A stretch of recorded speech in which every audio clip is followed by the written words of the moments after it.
Здравствуйте, дорогие друзья! Поговорим о кашле. Я Стремаухов Анатолий Анатольевич, врач общей практики. В моей общей врачебной практике кашля много. Пациентов таких много. Я встречаюсь с ними постоянно. А если уж встречаюсь, постараюсь разобраться, а что же, собственно, происходит. Кашель. Кашель – это действительно одна из самых частых жалоб при обращении за медицинской помощью или какой-то консультацией. Кашель тревожит человека, кашель его мучает. Кашель доставляет беспокойство. Нужно понимать, что это такое. А это защитная реакция на самом деле. Защитная реакция организма, направленная на удаление из дыхательных путей чего бы то ни было. Эксудата, пыли, инородных частиц. Мы дышим воздухом. В воздухе всего этого достаточно. И пыли, и частиц, и бактерий, и вирусов. И все это мы вдыхаем. Дыхательная система не стерильна. Так вот, чтобы удалить все это, существует кашель. Кашель – защитная реакция, она может быть рефлекторная, которую мы не можем контролировать, но в ответ какое-то раздражение появляется кашель, и вот он. Или произвольная. Мы контролируем кашель, мы можем вызвать кашель, думаем, а не покашлять ли мне, не откашляться ли в каких-то случаях, и начинаем кашлять. Но в любом варианте это защитная реакция. Но кроме того, это еще и фактор передачи инфекций. Если человек болен, у него инфекция вирусная, бактериальная, он кашляет, то он делится этими вирусами с окружающими. Поэтому обсуждать кашель очень нужно. Но было бы самонадеянно обсуждать все заболевания, которые могут привести к кашлю, выражением которых является кашель. Поэтому сосредоточимся на каких-то основных вещах, с моей точки зрения, значимых, такими крупными мазками рассмотрим эту проблему. Кашель бывает разный. Он бывает грудной и негрудной. Широко. Грудной, респираторный, то есть дыхательная система, или кардиальный, сердечно-сосудистая, и там бывает кашель. Конечно, респираторный мы сталкиваемся чаще. А бывает кашель негрудной. А почему так бывает? А потому что есть кашлевой центр, есть головной мозг, кашлевой центр, есть рецепторы, разбросанные везде. Есть нервус вагус, блуждающий нерв, раздражение окончаний, веточек которого вызывает кашель. И вот тогда появляется при этих всех ситуациях менингиальный кашель, он не грудной, он менингиальный кашель центрального происхождения. Фарингеальный кашель с рецепторов задней стенки глотки. Ушной кашель, ушной. В ухе тоже есть веточка блуждающего нерва. Если она раздражена, допустим, серной пробкой, еще чем-нибудь, появляется кашель. Кстати, такой кашель очень долго и упорно лечат, думая, что он грудной, допустим, связанный с каким-то заболеванием дыхательной системы, безуспешно, естественно, лечат. А это ушной кашель. Нужно просто разобраться, что происходит в ухе. Иногда просто вымыть серную пробку, кашель прекращается. Об этом нужно помнить, это нужно знать. Абдоминальный кашель по тем же канонам, верхние отделы желудочно-кишечного тракта, пищевод, желудок, место перехода пищевод, желудок, диафрагма, веточка блуждающего нерва, если там какое-то заболевание, раздражение, воспаление, вот вам кашель абдоминального генеза. Тоже кашель, но вызванный другими процессами. И, наконец, кашель психогенный, о котором мы сегодня с вами обязательно поговорим. Вариантов много, все сразу их не рассмотришь. Давайте рассмотрим то, что мы можем себе позволить рассмотреть. Наиболее часто мы встречаемся с кашлем грудным, респираторным. Есть бронхиальное дерево, бронхи, трахея, дыхательные пути. И в этих дыхательных путях есть эпителий. Эпителий дыхательных путей. Там клетки. Бакаловидные клетки вырабатывают слизь для увлажнения дыхательных путей и работы всей системы. А ресничатые клетки, почему ресничатые? Ресничек там много, очень много в одной клетке ресничек. Они совершают колебательные движения по направлению к трахее, от бронхов к трахее и дальше к глотке.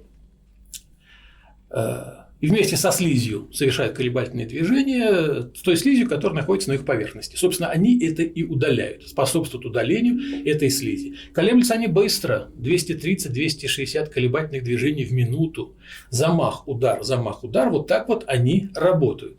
Это в норме. И если все в норме, то получается нормальный трахеобронхиальный секрет, это слизь, который продуцируется железами трахеи и бронхов, содержит клеточные элементы, обладает бактерицидным эффектом, способствует элиминации вот этих вдыхаемых частиц, клеточного детрита, продуктов обмена веществ при помощи механизма мукоцеллярного очищения. Мукоцеллярное очищение, мукоцеллярный клиренс, мы к нему сегодня еще придем, который, собственно, вот этим ресничатым эпителием и осуществляется по направлению глотки. Вот на рисунке можете посмотреть, как это происходит. В норме этого нормального трахеобронхиального секрета немного, 100 мл в сутки примерно, и он не откашливается, он проглатывается нами.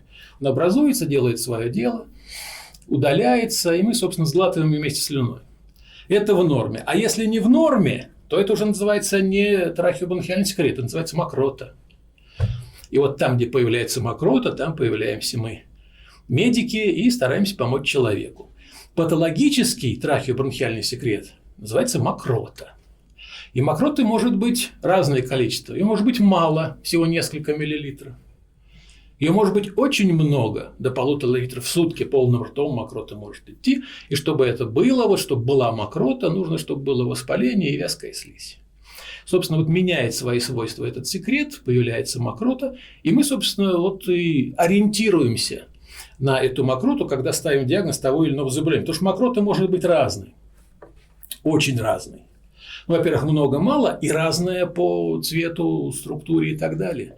Вот она может быть желтая мокрота при астме и различных эозинофильных инфильтратах. Почему? Эозинофилы дают, да, появляются в мокроте и дают такое окрашивание. Мокрота может быть ржавой, допустим, при крупозной пневмонии.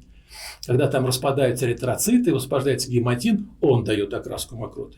И мы понимаем, ржавая мокрота, ага, это крупозная пневмония. Желтая, допустим, астма. Розовая может быть мокрота. Розовая при диапедезном кровотечении, небольшие такие точечные микроизливания крови дают розовую мокроту. Чтобы окрасить мокроту в розовый цвет, слишком много крови-то и не нужно. Немного. Диапедезное кровотечение. А вот при пневмокониозах, допустим, угольная пыль, мокрота черная. Мы понимаем, в каких обстоятельствах она может возникнуть у людей определенных профессий. При туберкулезе, бронхоэктазах, тромбоэмболии легочной артерии, допустим, мелких ветвей, мокрота может быть с прожилками или даже сгустками крови. Кровохарканье это уже называется. При легких воспалениях, там, катаральных заболеваниях и так далее, она может быть слизистой, бесцветной, прозрачной, такой не страшной такой мокротой. А вот при альвеолярном отеке легких она уже начинает пениться, хотя еще и без запаха. А неприятный запах в мокроте, когда есть бронхит, пневмония, бронхоэктаза, туберкулез. И тогда она может быть не только с неприятным запахом, но еще и слизистой, гнойной, вязкой, много желтоватой.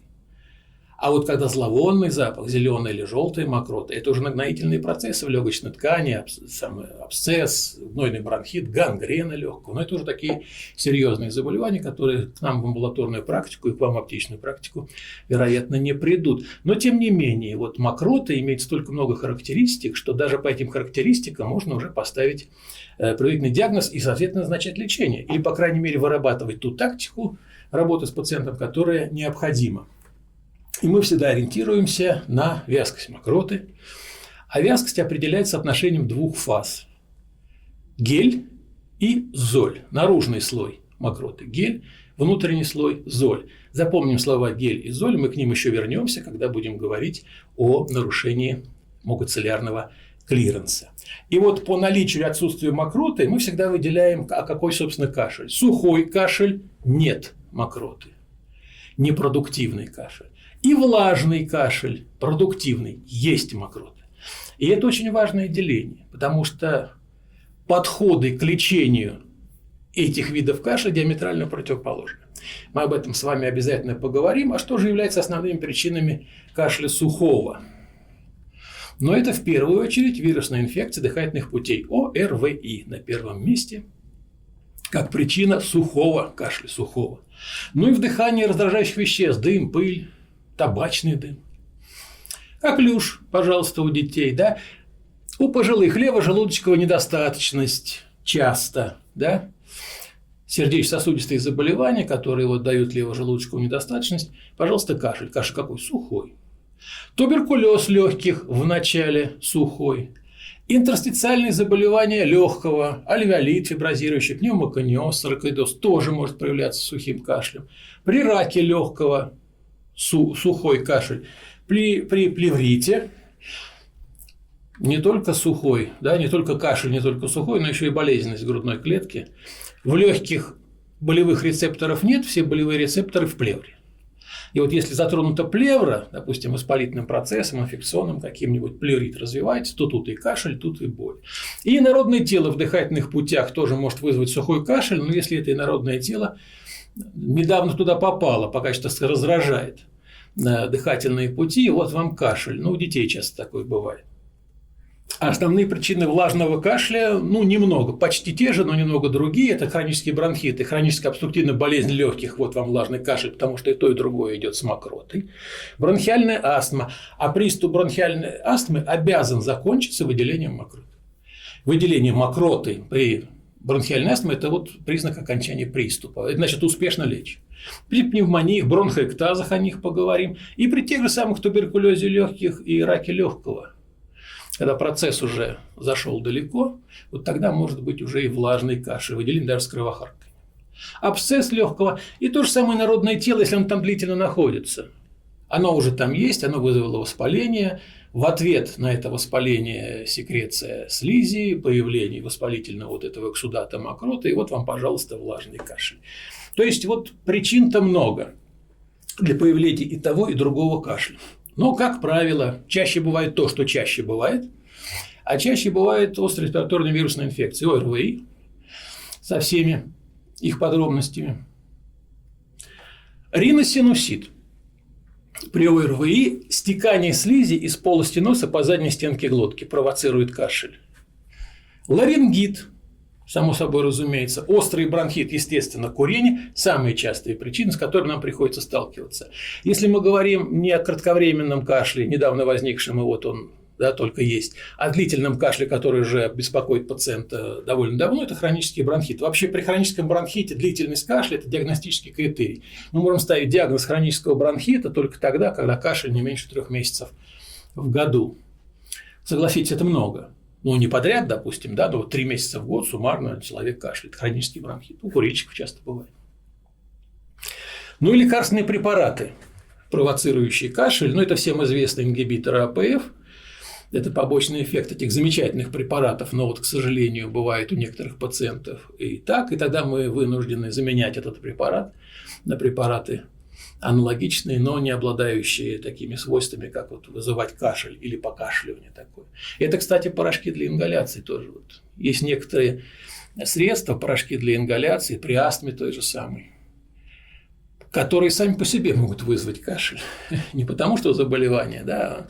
Мне некоторые пациенты на это жаловались, говорят, мне назначили там такой-то лекарственный препарат в порошках для ингаляции, а я ингалирую и закашливаюсь. Не очень хорошо, конечно, получается. Это как правило. Иногда причина кашля может быть из-за гастроэзофагеального рефлюкса или каких-то психических нарушений. Об этом тоже поговорим. Вернемся к риносинуситу и затеканию слизи по задней стенке глотки. Вот так называемый постназальный синдром, или постназальный дрип-синдром, или постназальный затек, он так и называется. И вот эти выделения жидкие из полости носа, из придаточных пазух в полость носа, а дальше по задней стенке глотки до соответствующего места, которое реагирует на их наличие, да, раздражением, таким рефлекторным кашлем. Вот этот кашель, вызванный постназальным затеком, часто принимают за истинный кашель при бронхолегочных заболеваниях и начинают его лечить. Естественно, безуспешно. И это очень часто происходит. А здесь лечение совершенно другое. Здесь нужно просто высушивать, да, убирать воспаление из полости носа, пазух, высушивать слизистую оболочку полости носа, и вот вам исчез кашель. Но для этого нужно помнить об этом. И кашель при гастроэзофагиальном рефлюксе. Мы понимаем, что вот есть желудок, есть пищевод. Место перехода пищевода в желудок, там находится сфинктер, нижний пищеводный сфинктер. В норме он закрыт. И поэтому содержимое желудка, а оно кислое, в пищевод не попадает.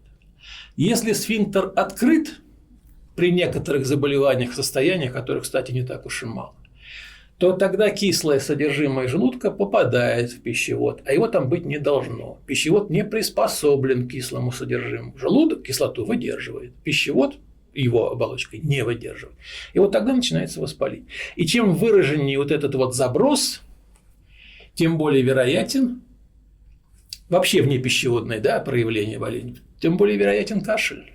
Потому что кроме нижнего сфинктера пищеводного есть еще и верхний сфинктер, и если он тоже несостоятелен, это содержимое, допустим, когда человек лежит или при каких-то других обстоятельствах слишком низко наклонился, допустим, забрасывается еще выше до уровня глотки, а иногда до уровня носа глотки, тогда возникает кашель.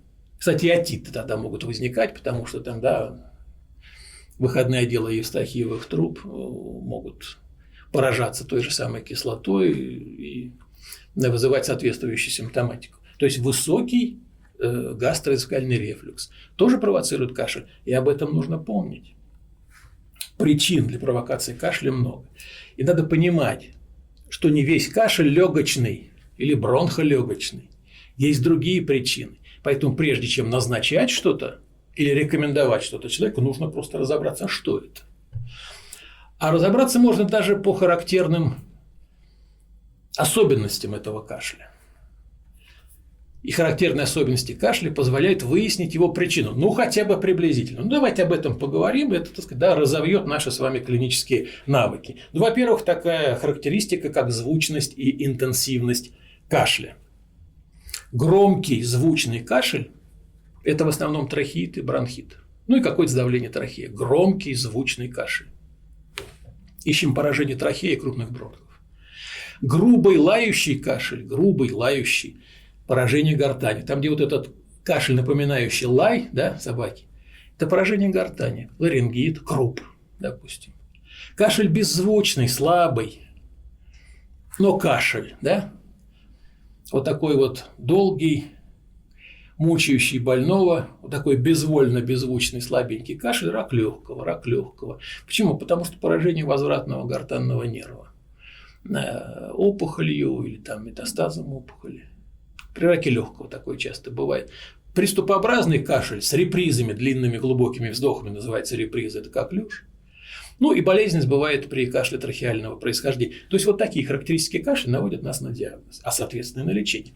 По крайней мере на маршрутизацию пациента, куда ему, так сказать, к кому обратиться. Время появления кашля очень важно. Кашель ночной, кашель утренний. Вот ночью кашляют астматики. Ну, где-то с 2 до 5. Вот ночь, с 2 часов ночи, где-то до 5, ну, почти утра, да, с 2 до 5. Это характерное время для астматических приступов.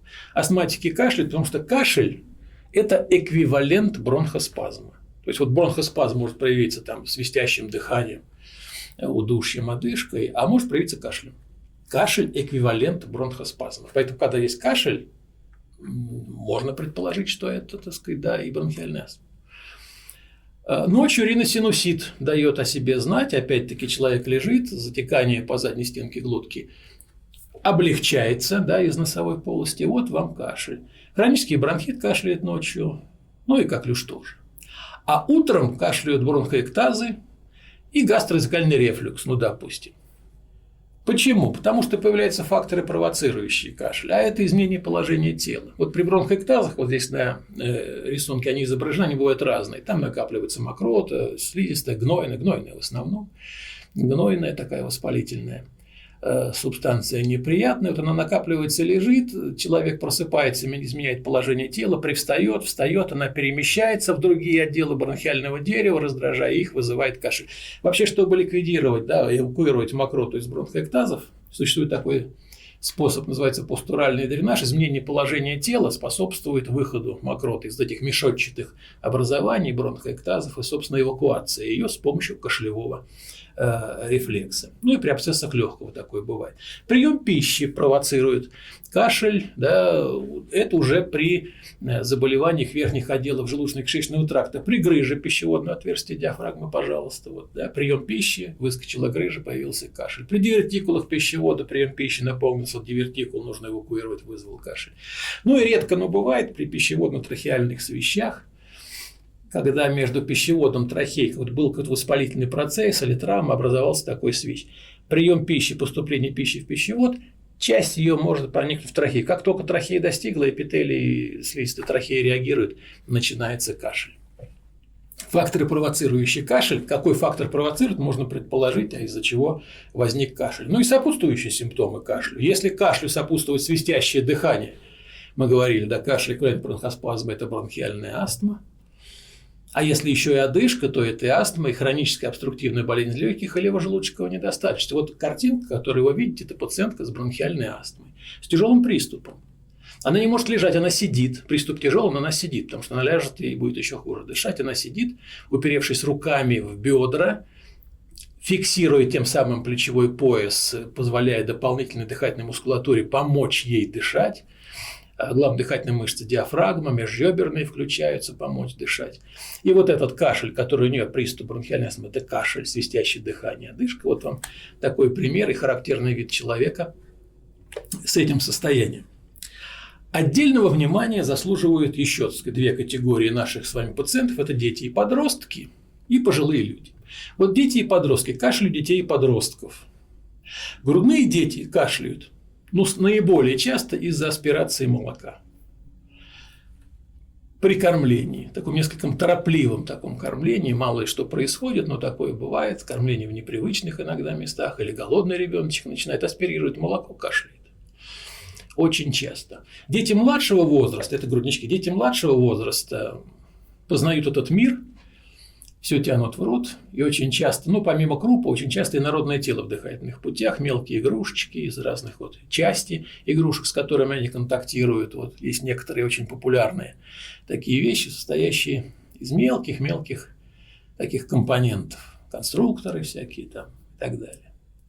Очень часто попадает в дыхательные пути и вызывает кашель детей младшего возраста. Дети младшего школьного возраста уже поумнее, они не все тянут в рот, но они страдают теми же самыми заболеваниями, что и взрослые. То есть кашель у них – это и бронхиальная астма, и бронхит, и пневмония, и тут нужно разбираться. Подростки самоутверждаются, и как эквивалент взрослости и взрослого поведения у них идет курение обычно. Идет курение такое иногда обильное, неумелое, и провоцирующий кашель, раздражающие дыхательные пути, провоцирующий кашель. Кашель у подростков – это курение в основном. И поскольку подростки – это масса комплексов, это еще и психогенный кашель, о нем обязательно поговорим. Вот курение, психогенный кашель – это подростки. На что обращать внимание? Согласитесь, что вот кашель как симптом, давайте что-то его полечим, в этих ситуациях не требует тех привычных методов нам лечения, медикаментозного, препаратами, влияющими на кашель, для того, чтобы справиться с этой ситуацией. Здесь совершенно другие ситуации. А кашель внешне, казалось бы, тот же. И вот кашель у пожилых – это тоже такая тревожная категория населения. Пожилые страдают теми же заболеваниями, что и не очень пожилые, но эти заболевания протекают у них тяжелее и лечить их сложнее. Если у них есть инфекции дыхательных путей, то это инфекции такие тягучие, неприятные и с кашлем в том числе. Если уж у них бронхит, то обычно застарелый, и это кашель. Если у них заболевание сердца, а это очень часто, сердечно-сосудистые заболевания с развитием левожелудочковой недостаточности, это тоже кашель, по малому кругу. И не пропустить, специально выделяю рак легкого, на картиночке, на рентгене, рак легкого, поэтому если пожилой человек закашлялся, особенно так долго, тягуче, беззвучно и слабо, то это может быть рак легкого. Не часто не каждый день встречается, но помнить об этом нужно. Поэтому, если кто-то из ваших знакомых, родных, близких, не дай бог, конечно, чтобы такое было, так ушки надо держать настороже. Или кто-то обратился к вам за консультацией. Мы же с вами в медицине работаем, всякое бывает. Это вот такие контингенты пациентов. И, наконец, то, что я вам обещал поговорить о психогенном, он же нейрогенный кашель. Это очень интересная штука. Это тоже кашель. Это тоже кашель, и внешне он такой же, как и при каких-то, допустим, заболеваниях, но к заболеваниям он не относится, он психогенный. Ситуационный иногда такое нервическое покашливание. Вариант такого нестрашного нервического покашливания – это на экзамене кто-нибудь покашляет при ответе на вопрос, замнется немножечко. Перед началом спектакля в театре, перед открытием занавеса, сидит полный зал, все замерли в предвкушении. Если кто-нибудь покашлял, то обычно кашель проходит через весь зал, каждый покашляет. Такое нервическое, срабатывает этот рефлекторный механизм. Но это не страшно. А вот если такой действительно развернутая картина психогенного кашля, а этот кашель, как правило, сухой, громкий, напоминающий крик диких гусей, очень своеобразный звук, крик диких гусей. Или звук можно сравнить, вы знаете, большое начальство иногда едет на машинах с такими своеобразными сиренами, такими крякалками, да, вот эти крякают, тут дикие гуси. Вот эта крякающая сирена на машинах там полицейских, начальственных, на скорой помощи иногда машины. Вот эти вот крякающие звуки, это как раз вот напоминают это психогенный, он же нейрогенный кашель. Когда появляется? Когда есть переутомление, когда есть стресс, когда есть волнение перед каким-то мероприятием или еще чем-нибудь. В общем, когда есть эмоциональная окраска. Потому что при всем этом, когда это есть, активность нервной системы проявляется, выбрасывается адреналин, возбуждается кашлевой центр, и вот вам кашель. Но кашель не органической природы. Вот если была органическая природа, то, допустим, эти пациенты плохо спят. Мы с вами говорили, ночь, утро, да, проявляется кашель. А вот психогенный кашель никого ночью не беспокоит. Все успокаивается, человек спит, все, сон у пациента с психогенным кашлем не нарушается. Поэтому главный вопрос: вы ночью спите, не кашляете? Не, ночью не кашляю, все нормально. А когда вот уже начинается утро, там днем, там на работу прихожу, вот кашлять начинаю. Стоит подумать, не психогенный ли кашель. Но такие пациенты часто наблюдаются у терапевтов, пульмонологов с диагнозами бронхолегочных заболеваний, хронический бронхит, бронхиальная астма, лечение получают по этому поводу, а лечение неэффективно, потому что кашель другой природы. Вот, допустим, психогенный кашель. Еще есть один кашлевой такой синдром, очень интересно, о нем часто забывают, но он есть. Это кашлево-обморочный синдром, еще называется синдром Шарко. Кашлево-обморочный синдром – это функциональная патология, органики, как правило, нету, непосредственно с органами дыхания, с повреждением их, да, с заболеванием не связано, но представляет собой достаточно такую яркую клиническую картину. А это потеря сознания на высоте приступа кашля. Закашлялся человек и потерял сознание. Не на час, не на два, там, на несколько секунд иногда. Ну, так сказать, да, выпал в осадок в это время. И важную роль здесь играет, опять-таки, стимуляция рецепторной системы, блуждающий нерв, каротидный синус. Много формаций, в основном, так сказать, да, в центральной нервной системе, которые за это могут быть ответственны. Но что характерно? Как правило, люди вот с этим видом кашля – это мужчины, старше 40 лет, курильщики с ожирением. И вот эти курящие полные, да, мужчины громко смеются и громко тяжело кашляют. Вот такой громкий смех и громкий кашель у мужчины старше 40, курильщика с ожирением, может привести к кашлево-обморочному синдрому. На высоте кашля они теряют сознание, кратковременный обморок, может даже иногда судорожные подергивания. При этом наблюдается при таком массивном кашле цианоз лица, набухание шейных вен. В общем, угрожающий такой устрашающий вид принимает. Окружающий, да и сам пациент очень пугается этого, а его родственники тем более. Вот это кашлево-обморочный синдром, о котором тоже нужно помнить, это тоже кашель, и бороться с ним, а как? Отказываться от курения и начинать худеть, собственно. Других способов при этом нету. Ну и проверить на то, что нет ли там еще каких-то дополнительных факторов, которые могут к этому кашлево-обморочному синдрому привести. Таким образом, мы с вами видим, что кашель, ну, это такая многоликое, да, многоликое такое явление, и работать с ним нужно очень аккуратненько. Но мы с вами в наших иногда условиях стесненных, ну, допустим, моих побольше возможностей, ваших поменьше, мы работаем с кашлем, который нужно как-то охарактеризовать. И мы его характеризуем как сухой и влажный. Помните, мы об этом говорили? И как раз на этом основаны принципы работы с кашлем. Сухой он или влажный? Вы спрашиваете об этом у пациента, у того, кто обратился к вам за консультацией, сухой или влажный. Потому что принципы какие? Сухой кашель мы подавляем, его не должно быть. А влажному кашлю мы помогаем. Сухой подавляем, влажному помогаем. Примеры. По поводу сухого кашля. Вот есть такая штука, называется трахеобронхиальная дискинезия. Человек переносит или перенес острое респираторное вирусное заболевание, инфекцию. Там поражается слизистая оболочка дыхательных путей. Вот вирусом поражаются эти клеточные массивы, там просто вот участки воспаленной, раздраженной, поврежденной слизистой оболочки дыхательных путей. И там значительно пониженный порог возбудимости рецепторной части этой оболочки, в основном в мембранозной части трахеи. Трахея представлена хрящевыми полукольцами, такой мембранозной частью, которая с той стороны переникает пищевод. Вот эта мембранозная часть поражается, и ее воспаление, ее колебания при дыхании и кашле, издает такой характерный, несколько дребезжащий такой звук. Называется он трахеобронхиальная дискинезия или астматическая дискинезия. Основным проявлением является кашель.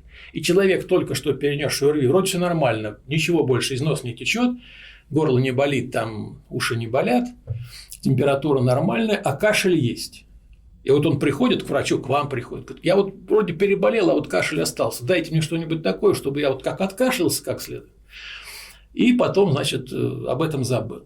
Не получится так, потому что кашель в этих случаях сухой, обусловленный поражением слизистой. Каждый кашлевой толчок последующий еще больше повреждает эту уже поврежденную слизистую оболочку. Вот в чем дело. И стимуляция этого кашля ни в коем случае не нужна. Ни в коем случае не нужна. Потому что кашель затянется надолго и приведет к не очень не фатальным, но нехорошим последствиям.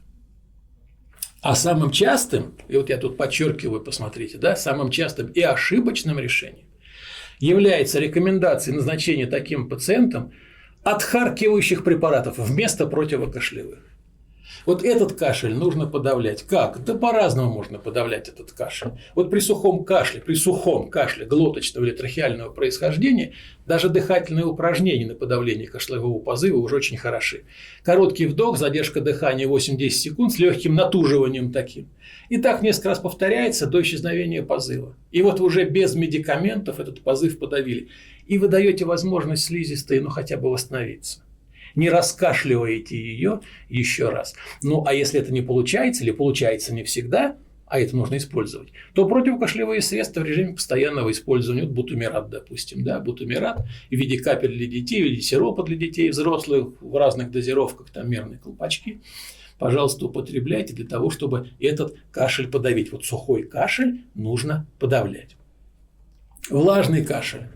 Хроническая обструктивная болезнь легких, например, вот как у этой пациентки, пожилая, очень милая женщина, в раннем детстве получила травму позвоночника, упала. Перенесла несколько операций, удаление нескольких ребер, резекцию лопатки. И вот такая деформация грудной клетки. Согласитесь, вот легочные поля, вот это вот легкие, да, не очень деформированные, а легкие плохо дышат. И у нее достаточно тяжелая хроническая обструктивная болезнь легких, при которых вот в этих вот плохо дышащих легких, плохо очищаемом бронхиальном дереве скапливается большое количество вязкого секрета, который нужно эвакуировать. И вот тут мы возвращаемся к самому золю и гелю, о которых говорили. Ведущую роль в этом играет нарушение мукоциллярного транспорта. Почему? Потому что уменьшается фаза золя и утолщается фаза геля. Золь-фаза уменьшается, гель-фаза увеличивается, мукоциллярный транспорт просто замедляется или останавливается, и все те компоненты слизи, которые находятся, а это и пыль, а это и микробы, любые другие какие-то вещества, должны эвакуироваться, этого не происходит.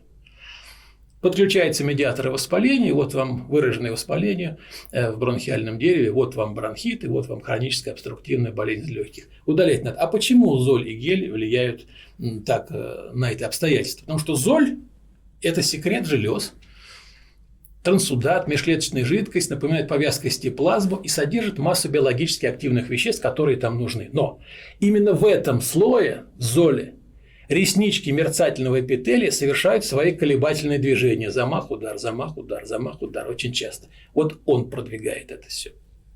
И передает эту кинетическую энергию, вот этот замах, удар, наружному слою трахеобронхиального секрета. А наружный слой – это гель. Он более вязкий, в нем много всяких компонентов, нужных для защиты организма. Это гликопротеины, альбумин, лизоцим, антитрипсин, сурфактанты, иммуноглобулина и так далее. И вот перемещение геля, в котором вот эти вот и комочки слизи, осевшие микроорганизмы, чужеродные частицы нужно эвакуировать, во-первых, чтобы золь-фаза хорошо работала, а во-вторых, чтобы гель-фаза была настолько нужной консистенции, чтобы ее можно было эвакуировать, так сказать, по направлению глотки, а потом откашлять, выплюнуть и так далее. А это становится только возможным после разрыва поперечных дисульфидных связей между находящимися там гликопротеидами. Вот так это выглядит. Вот дисульфидные связи, вот гликопротеиды с дисульфидными связями, вот они разорваны, разрыв дисульфидных мостиков. Чтобы это произошло, нужно порекомендовать определенный лекарственный препарат, потому что без этого вот эта вязкая субстанция, она просто не выйдет. И там будет развиваться патологический процесс. А таких препаратов мы знаем с вами много. Это мукоактивные препараты. Мукоактивные препараты, одни действуют преимущественно на гель-слой, другие преимущественно на золь-слой. Некоторые препараты стимулируют мукоцеллярный клиренс, очищение. Мы эти препараты знаем. Это муколитики, мукокинетики, мукорегуляторы. Мы любим муколитики, допустим, ацетилцистеин или эрдостеин. Мы любим мукокинетики, бромгексин или амбраксол. Часто их рекомендуем. Мы любим мукорегуляторы, карбоцистеин и так далее. Давайте об этом немножечко поговорим. Тем более, что эта тема мне, так сказать, очень близка.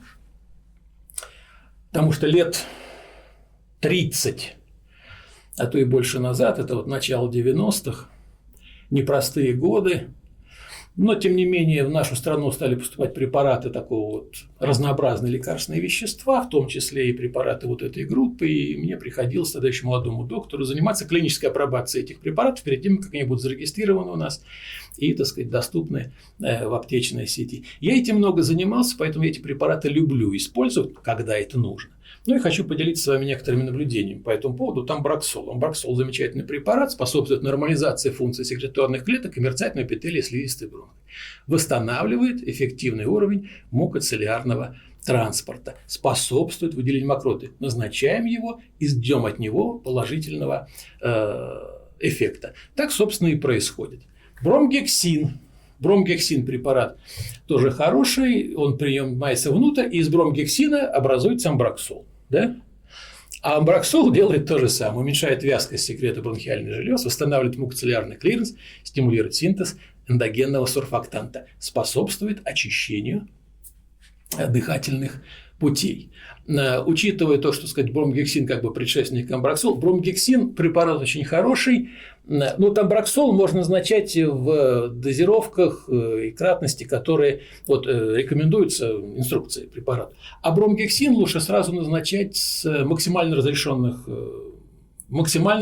количествах, потому что ему нужно еще, так сказать, да, вработаться в эту систему, поэтому в начале лечения бромгексина назначаете много, в пределах дозволенного, да, сразу максимально. Потом можете потихонечку идти. Но сначала нужно его назначать, так сказать, щедрой рукой. Тогда он хорошо сработает, и, собственно, все это приведет к желаемым результатам.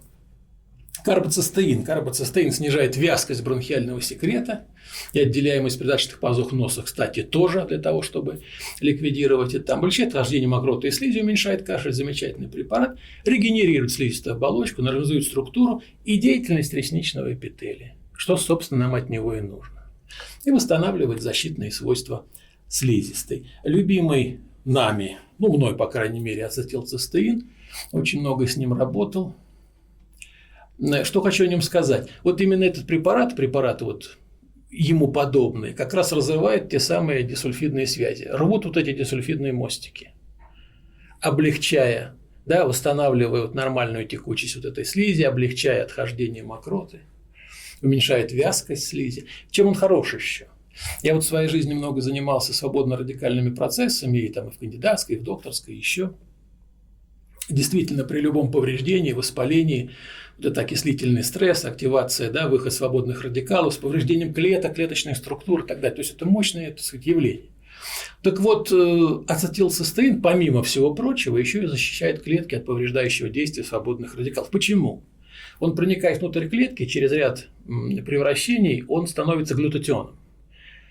Синтезируется глютатион, а это уже высокоактивный пептид, антиоксидант, цитопротектор, защищающий клетки, который, собственно, вот эти свободные радикалы и токсины устраняет. Это очень немаловажное обстоятельство при лечении многих бронхолегочных заболеваний, бронхиты, астмы и так далее, которые тоже проявляются вот таким кашлем. Поэтому вот эта линейка препаратов будет, ну, достаточно, так сказать, да, во-первых, востребована пациентам, во-вторых, осмысленно вами, что за этим действительно стоит очень неплохие клинические результаты. Но если уж пациент приходит к вам за консультацией и говорит некоторые вещи, которые могут вызвать тревогу, существует система таких красных флагов. И вы рекомендуете пациенту обратиться к врачу в медицинское учреждение, к врачу, если длительность кашля больше недели. Вот если только закашлялся, ладно. А если уже недели и больше, то это уже не очень хорошо. Уточни-ка у врача, что это такое. Кашель, допустим, у человека интенсивный, с продолжительными приступами. Вот закашлялся и долго не может остановиться. Долго-долго. Выматывающий такой кашель. Обратитесь к врачу, говорите вы ему. Если кашель сопровождается одышкой или удушьем, тогда нужно думать, что это там и сердечно-сосудистые заболевания, и хроническая обструктивная болезнь легких, и бронхиальная астма, а ее много разных видов, это тоже может быть. Естественно, если у пациента имеется лихорадка, повышенная температура, да не первый день, тогда к врачу по поводу и этой температуры лихорадки, и этого кашля. Если отмечается выраженная слабость и похудание, нет ли там тревожных заболеваний, опухолей всяких злокачественных, не приведи Господь, но все-таки. Изменился ли голос? Голос может измениться из-за банального ларингита, а может измениться из-за нарушения иннервации гортанного нерва в результате тех же самых опухолей. Если пациент говорит, отходит мокрота, но ее очень много. Просто вот раньше плевочек такой, да, был какой-то, кашлял, сплевывал, а сейчас прямо много идет, да еще и самочувствие не очень. Не бронхоэктаза ли, ну, допустим. Тогда тоже обратиться к врачу. Но если в мокроте кровь, точно. В мокроте, кстати, может быть кровь. И в слюне, кстати, тоже может быть кровь. Вы вспомните те самые ситуации еще у нас в памяти с новой коронавирусной инфекцией COVID-19. Одним из основных проявлений этой инфекции был кашель. Долгий, мучительный, надсадный, сухой. Но он был такой вот мучительный, что сосудики некоторые в верхних отделах рвались и давали вот эту слюну, которую все-таки сплевывал пациент. Такие вот прожилки крови. И мне говорю, ой, слушайте, смотрите, кровь в мокроте. Во-первых, не в мокроте, а в слюне. И вот это, кстати, тот самый случай, когда кашель нужно подавлять, а не стимулировать. Это к вопросу о сухом кашле, который нужно всегда подавлять. И в слюне, в том, что сплевывает человек, ему кажется, что это мокрота, но на самом деле это слюна, там прожилки крови.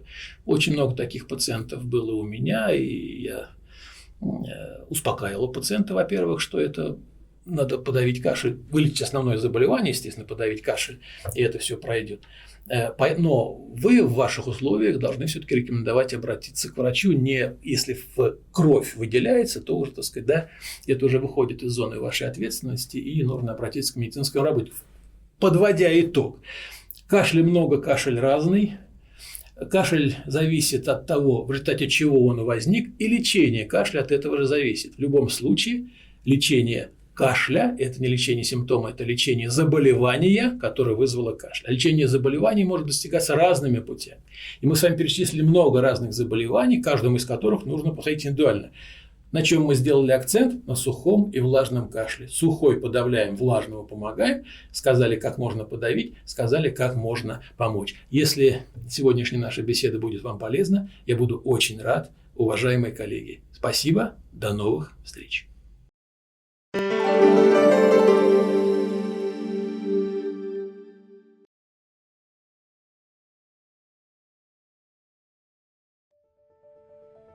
Ассоциация Cyrano рада представить новое мобильное приложение.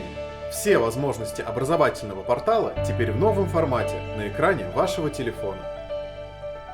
Вы можете настроить личный профиль и получать уведомления о предстоящих конференциях и вебинарах. С удобным календарем легко выбрать интересующее вас мероприятие и зарегистрироваться на него. У вас появится возможность собрать свою библиотеку полезной информации. Приложение уже доступно в App Store и Google Play. С мобильным сервисом Cyrano образование станет ближе и удобнее.